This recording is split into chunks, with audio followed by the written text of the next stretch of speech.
Bears don't give warnings. They don't knock, hesitate, or wait for permission. They rip through livestock, tear up crops, and leave families with millions in losses every single year. Across the region, more than 100 regulated ethical bear hunts have been launched to help communities regain control. But the danger is already on people's doorsteps.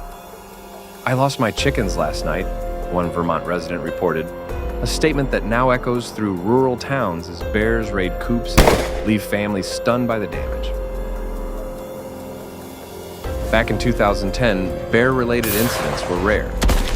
But by 2020, small-scale chicken keepers faced 162 attacks in a single year. A massive jump from 31 cases recorded a decade earlier today. The average sits at well over 100. These nighttime raids are almost invisible until everything breaks loose. Coops smashed apart, feathers everywhere, and thousands of dollars gone in minutes. New farmers take the hardest hit, often left scrambling to protect their flocks from a threat that never seems to sleep. So how do you put a stop to all this destruction? Many experts point to the forests of Maine, where licensed hunters use modern, humane leg snares to manage bear populations. These cable-style traps are engineered to safely restrain a 500-pound bear without causing severe injury. When baited with a mix of caramel and dried nuts, they boost success rates dramatically, over 3 times higher than older methods, and reduce the average trapping time from more than 200 days to just a few.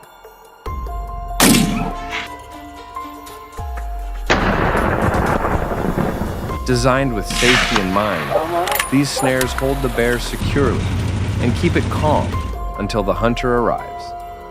They're a far cry from the heavy steel traps of the past, which have since been outlawed for their cruel and dangerous design. Instead, today's systems use a locking cable and spring mechanism that grips the paw without crushing it. The result is a method that's safer for people, less harmful to wildlife, and far more effective for responsible population control.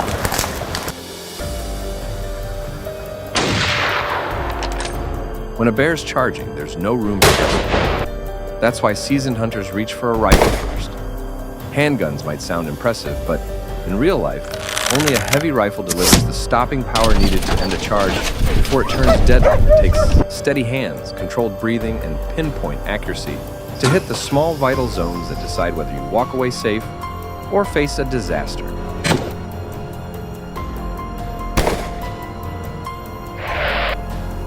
But before any shot is fired, the hunt usually starts with bait. Bears are opportunistic feeders, and their appetite is often what brings them into the open, skilled hunters. Set buckets of caramel, dried nuts, or salted fish, where the wind can spread the scent deep into the timber.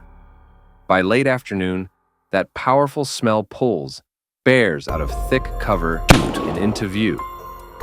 For new hunters especially, baiting is essential. It helps shape the encounter, reduce chaos, and create a safer, more controlled first moment of contact. Seasoned hunters don't camp around bait sites forever. As they gain experience, they move deeper into the backcountry in search of older, heavier bears, the ones that rarely wander near human scent. These giants often travel in pairs, and when you cross paths with them, survival comes down to discipline, not adrenaline. That's why many hunters follow riverbanks during late summer salmon runs, where hungry bears reliably appear to feed.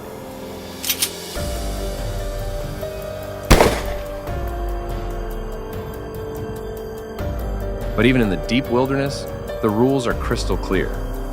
Taking a pregnant bear is strictly illegal, and anyone who does faces serious wildlife crime penalties, including prison time. Ethical hunting isn't just a guideline, it's the law.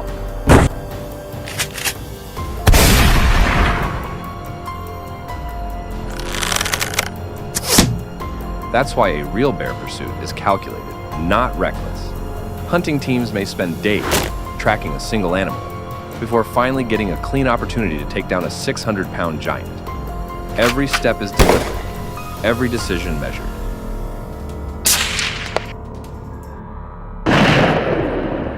But just over the ridge, one hunter found himself in a far more dangerous situation. A direct, unavoidable standoff. There was no brush to hide behind, no safe distance to rely on. The bear saw him, and he saw the bear. It planted its feet, locked eyes, and let out heavy, thunderous breaths. At that range, he had maybe 15 seconds before full charge.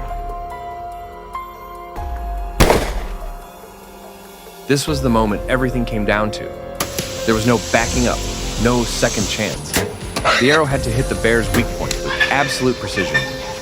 One mistake would mean chaos and likely disaster. But the shot flew true, perfect placement. And in that split second, the hunter walked away the victor. In the end, responsible bear hunting isn't about thrill-seeking.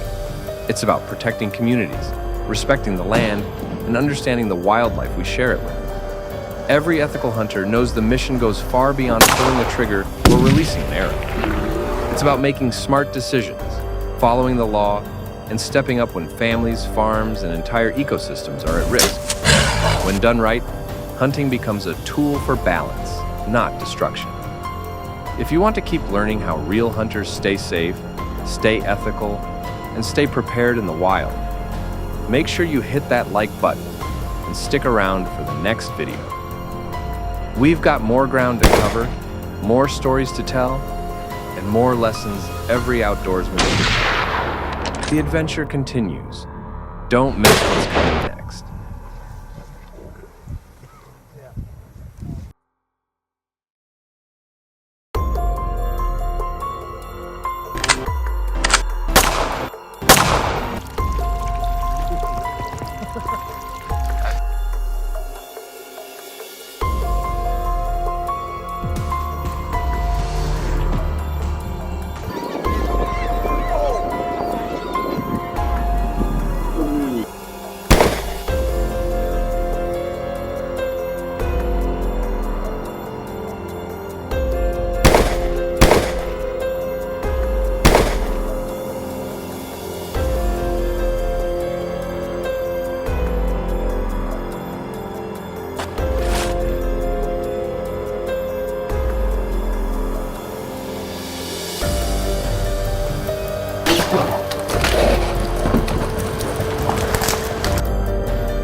お